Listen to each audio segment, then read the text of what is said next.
So ayan mga kadrama-rama, alam ko pong inaabangan nyo po no, yung next na mangyayari po dito sa Abot Kamay na Pangarap dahil sobrang nakaka-tense na nga po no, at saka nakaka-excite na nga din po talaga yung pinapakita talaga ni Director every episode po talaga dito sa Abot Kamay na Pangarap no.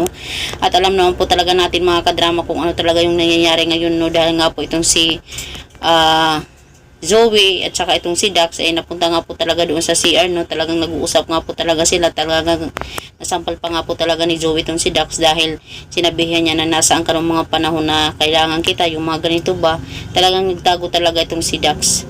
Pero alam naman po talaga natin mga kadrama na wala naman po talaga na siyang kasalanan no sa kanila, pero sa totoo talaga may kasalanan ba talaga ito si Dax, kaya hindi lang talaga siya nagpapakita talaga dito sa Apex kasi kung ano, baka kung ano yung isipin nila, pero nagpunta pa rin talaga siya sa Apex dahil si Zoe talaga yung kanyang minamanmanan, si Zoe talaga yung may pakay talaga siya kay Zoe, gusto niya talaga itong makausap o makita man lang, 'di ba? So yung nagkataon na talagang nakita talaga ni Doc Ken itong si Zoe tsaka si Dax na nagyayakapan, kaya talagang nakunan talaga ito ni Doc Ken ng cellphone niya, na picturean niya talaga ito at saka sasabihin niya talaga dito kay Giselle dahil nga po itong si Giselle ay talagang hindi pa rin talaga siya convinced na wala talagang tinatago itong si Zoe, palaging may palusot, ganito ganyan, di ba?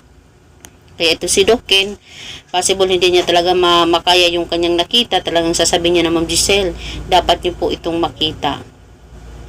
Tapos ipapakita ito ni Doc Ken, sasabihin niya Zoe, wala nang kawala pa kay Giselle.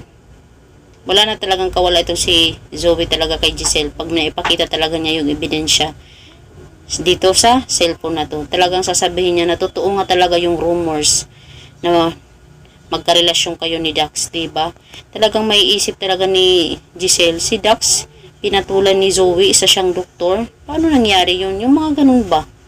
Talagang malaki talaga itong question talaga kay Giselle. Bakit nangyari yung ganun, tapos yung hindi pa talaga nagustuhan ni Giselle dito kay Zoe yung kanyang pagsisinungaling, which is hindi naman talaga maganda na magsisinungaling ka, pero alam naman po natin mga kadrama na bilang rules ni Zoe na ganun yung gawin niya ay ginagawa niya, talagang yun kasi yung gustong ipagawa ni director sa kanya. Hindi naman po talaga natin yun masisi talaga si Zoe, pero alam naman po natin mga kadrama na pagdating talaga ng revelasyon, darating talaga tayo sa point na yun na malalaman pa rin talaga nila Giselle yung katotohanan about talaga sa pagkatao ni Zoe, yung lahat-lahat ng mga sekreto niya, dahil totoo talaga yung sinasabi ni Giselle na Ubeng, kailangan mong bantayan yung anak mo na yan dahil napakaraming sekreto, di ba?